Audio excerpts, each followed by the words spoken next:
Mental thing. So even before, say again, situation runner, second base, even before the ball is hit, okay, what are a couple of mental cues that can help you make the right call?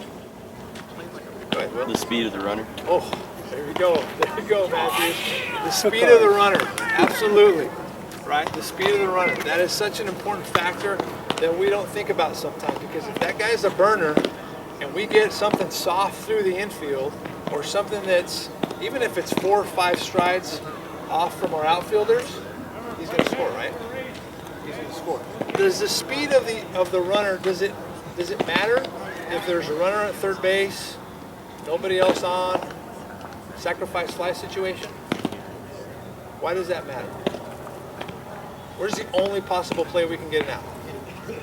Home, right? So that's kind of one of the situations where it kind of doesn't matter. What else? What's the second thing? Who's helping you make this play? George, you got the answer? Arm of the outfield. The arm of the outfield. And even beyond that, attaboy, George, even beyond the arm of the outfield. Okay, just think, who is your outfielder? Who are your outfielders? Because do all outfielders have the same arm strength? Do they all have this? Do they all have the same foot speed? No, right? So knowing who your outfielders are will also help you with making that decision. Because if this guy is slow as I was, and the ball is kind of hidden maybe a little off to his right, you're probably not going to have a play here, especially if that runner's fast, right? So his arm and his foot speed. Okay, if he's got a cannon and this guy's turning third, and you still think you got a shot, then you go for it. But what's one of the other important, probably the third and the other important aspect to help you make a play here is going to be the score of the game. Okay, because there's a big difference, isn't there? If it's the 5th inning and you're up 6-0, how important is it for you to make this play? No. What's probably more important than making this play? The trail runner, right? The hitter. Can we keep him to stay at first base? Okay, because again, like myself, I thought every play was coming 4. We didn't have a play here. I'd come out, I'd knock it down, and that guy's going an extra 90 feet. And now guess what? Now he's in scoring position. Right? Now a base hit or an error, boom, he could come in to score. AJ. When we're able to keep our runner at first base, what does it do for our defense besides let him get into scoring position? What does it do? Sets up a double play, right? And what else beyond the double play does it set up? What if we have an infielder that dives for the ball and we're not going to be able to turn to? What do we have open? How about a force play, right? Force play still cuts runners from going 2 bases. Does that make sense? So you got viable options at that point if we can save the runner from taking the extra base. Kind of young. I wish I had a coach talking to me about the mental side, because I thought every ball that was hit to the outfield with a runner on second, I thought every single ball was 4. I thought we had a play. And I didn't realize that not every time this situation comes up, not every single time do we have to get it out here. And so a lot of times myself and my teams, we gave innings away because we were letting guys run to second base. You guys understand that trail runner, how important that is. The better you get at the mental part of this game, the more confidence you're going to infuse into your defense. Guess what that does for your defense? Guess what that does for your defense?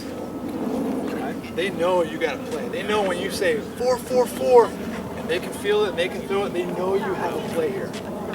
Okay, so the communication and how you assert yourself as a leader, super important. The more you can think about these things here, the more efficient you'll be with your calls, and the more those guys are going to rely on you. You guys understand that?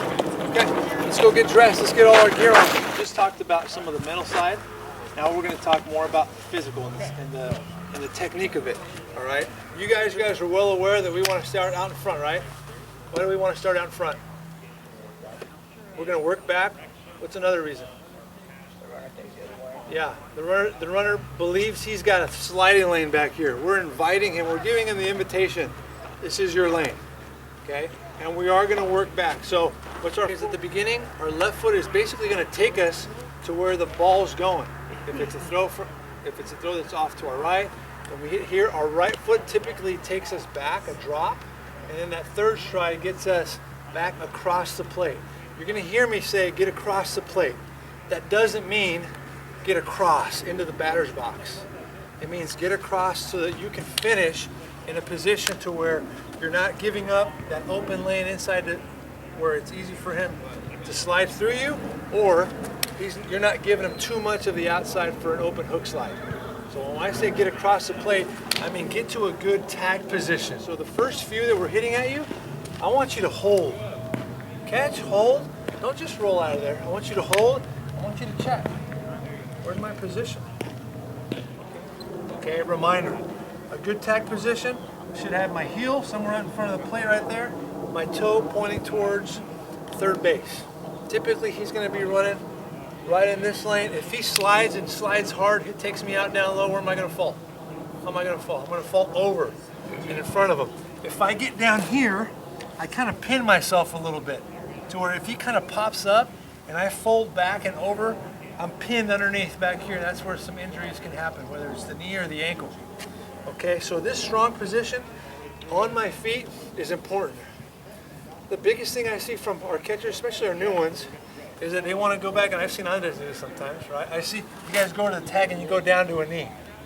Anytime you go down to a knee, this replaces your foot, right? So now your weight's here, and you tend to be light back here, but you can get pinned back there. When you get your feet on the ground, now your feet can slide, they can move, you can spin and rotate, which we'll talk about in terms of finishing the play, but you have a lot more freedom, you know, on a ball that you know, has some variation. It's not always going to be a ball that's right at you. Okay? So use this freedom. Try not to get yourself stuck. I did this one time. That hurt. Okay? I came across the game. I did this one time. I came across too far. Right? Folded my ankle. Your knee's not meant to go that way. Okay? It's not meant to go this way, and it's not meant to go that way or this way. So this is a great position right now to take on a hard slide, to take on a hook slide, and to keep him from getting inside right there. Does that make sense? All right. So we'll start off out in front. 4-4-4. We're going to anticipate everything's like a relay call, right, or a well-thrown ball, and then now we're going to read it. First step, all right, is directionally. Second step is going to be the drop, and then third step is to get across the plate. All right. One thing that we had to add and talk about with our younger guys is a ball that takes you kind of up the line. All right. We saw a lot of guys. You're starting out in front. You're inviting the slide, and our guys were going left, right, left, and they're coming straight across. Even if this guy is not trying to run you over, which we know hitters can't do anymore, or runners can't do anymore, it's gonna jam him up in terms of what's he gonna do. He's got nowhere to go. He thinks he's sliding hard, and so we want to avoid those situations. We want to still go left, right, left. We want to try and stay in fair territory if we can. Right? Sometimes it's gonna make him go around further. It's gonna, you know, what if he sees you do this? He tries to go around, and he completely misses the plate. Right? You can just follow him and maybe get him on the back end of a foot or something like that. Okay, I'm out in front of half a step. 4-4-4! 4-4! Boom. Right there. Check yourself. What's that stance look like in case he goes wide? Okay, in case he comes straight in. Let's go again. 4-4-4! 4-4! Will it work? Left, right, left. How do we look right there? I want you guys to check yourself. 4-4-4! Boom. Check yourself. I have done this so many times, so many reps, that I can kind of take out of position and still get to a good spot. Okay? I can go up the line and still get to a good spot.